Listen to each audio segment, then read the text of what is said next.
Nama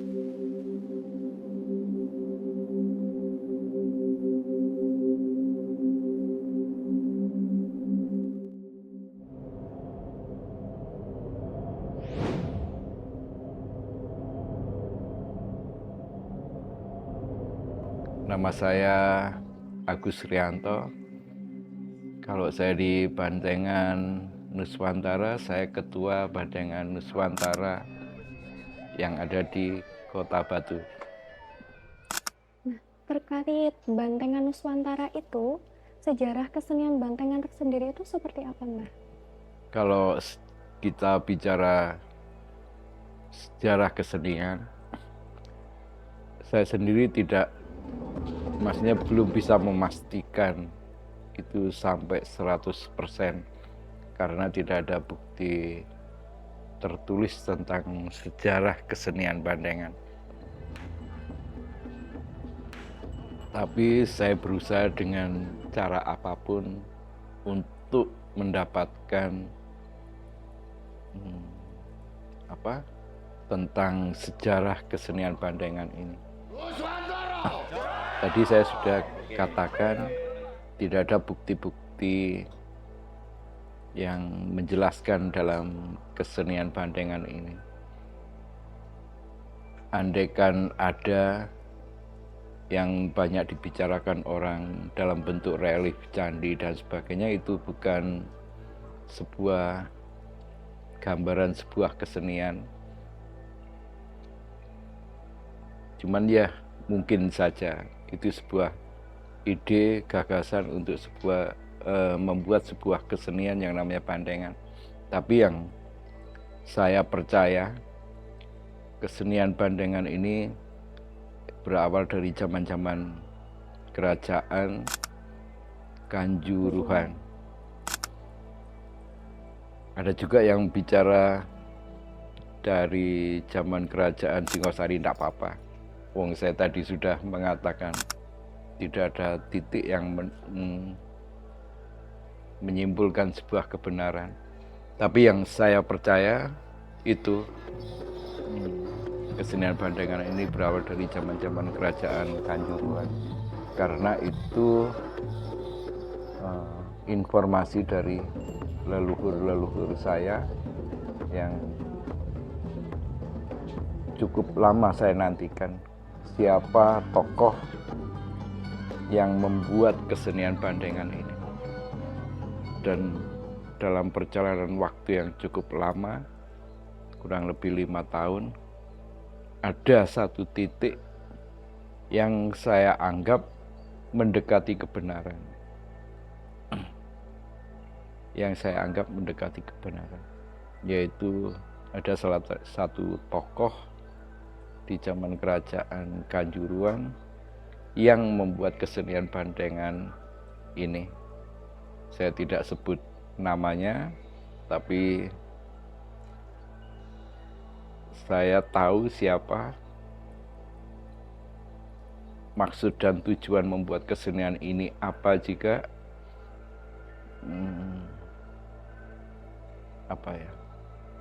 banyak apa yang dia inginkan dari sang tokoh ini. Salah satunya, sang tokoh ini memang waktu itu bertujuan untuk merekrut manusia. Kalau saya bilang manusia, merekrut pemuda-pemuda di waktu itu untuk mau belajar ilmu kanuragan. Nah, di situ ternyata ketika diajak secara langsung, ternyata zaman dulu juga banyak kesulitan. Akhirnya dengan cara sang tokoh tadi, dibuatlah sebuah kesenian yang tujuannya untuk menarik pemuda-pemuda supaya mau terlibat di situ. Dibuatlah namanya kesenian Bandengan. Dengan cara-cara spiritual ataupun dengan cara-cara yang logika, sang Pati tadi dengan bermeditasi, atau misalkan bahasa yang lebih keren lagi mencari wangsit dan sebagainya. Kalau bahasa sekarang dia tokoh tadi mencari konsep apa, mencari inspirasi apa, ada gagasan apa untuk sebuah kesenian ini. Akhirnya dia mendapatkan sesuatu gambaran dalam bentuk seekor banteng untuk properti kesenian Bandengan. Di situ tidak berhenti di kepala banteng. Ada macan, ada juga monyet. Itu murni dari gagasan sang tokoh tadi. Ternyata tujuan maksud sang Pati tadi cukup berhasil. Sama dengan yang saya lakukan sekarang. Ternyata di kesenian Bandengan itu sangat mudah sekali untuk menggerakkan massa, untuk mengumpulkan massa. Walaupun dalam kesenian ini cukup sederhana sekali. Itu sedikit gambaran tentang sejarah kesenian Bandengan. Kalau bicarain tentang tahapannya itu untuk pendekar itu dari zaman Belanda sampai sekarang tuh apakah masih ada yang hidup, Mbah? Kalau tahap-tahap gini, saya kalau berbicara dari zaman kerajaan dan sebagainya, itu memang ada beberapa fungsi. Misalkan zaman-zaman kerajaan itu tujuan untuk saya tadi untuk mengumpulkan massa, plus juga untuk urusan spiritual. Karena di kesenian Bandengan ini cukup kuat sekali urusan spiritualnya. Beda dengan kesenian-kesenian yang lain. Kedekatan manusia dengan leluhurnya, kedekatan manusia dengan energi lain, makhluk hidup selain manusia itu cukup kuat sekali. Dan itu budaya kita. Itu zaman-zaman dulu. Fungsi dari kesenian Bandengan. Zaman Belanda beda lagi fungsinya. Zaman sekarang beda lagi. Kalau pendekar-pendekar zaman dulu kelihatannya sudah meninggal semua. Kalau 15-16 tahun yang lalu masih beberapa masih hidup, tapi sekarang sudah hampir 80% mereka meninggal. Tapi sepak terjang para pendekar itu masih tertular ke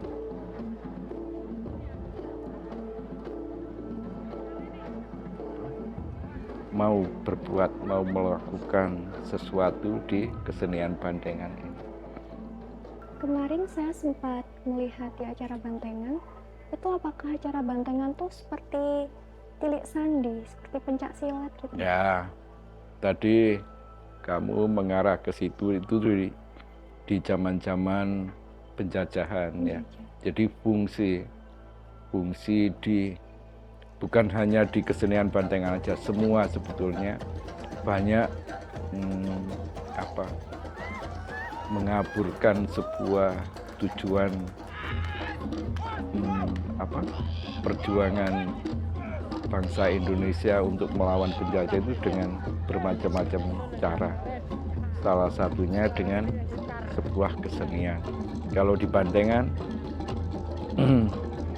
ada juga beberapa cerita dari pendekar-pendekar dulu yang masih hidup. Jadi untuk mengelabui penjajah, misalkan ketika kita belajar ilmu kanuragan, ilmu pencak silat yang tujuannya untuk membela negara, tapi sama orang-orang masyarakat Indonesia waktu itu dibuatlah semacam sebuah kesenian Bandengan. Bukan dibuat, maksudnya dia melanjutkan apa yang sudah diturunkan nenek moyangnya. Sebuah kesenian bandengan itu ada tujuan sebagai untuk tilik sandi dan sebagainya, plus untuk mengaburkan tadi. Masyarakat tidak mau pergerakan belajar ilmu kanuragan maupun pencaksilat itu terlihat vulgar di mata penjajah waktu itu. Mbah, kalau untuk bantengan sendiri itu pernah mengalami kepunahan tidak? Sebelum tahun 2008, kesenian bandengan ini hilang. Benar-benar tidak ada aktivitas sama sekali di Malang Raya. Saya tidak menyebut Batu karena memang keberadaan kesenian bandengan ini ada di Malang Raya.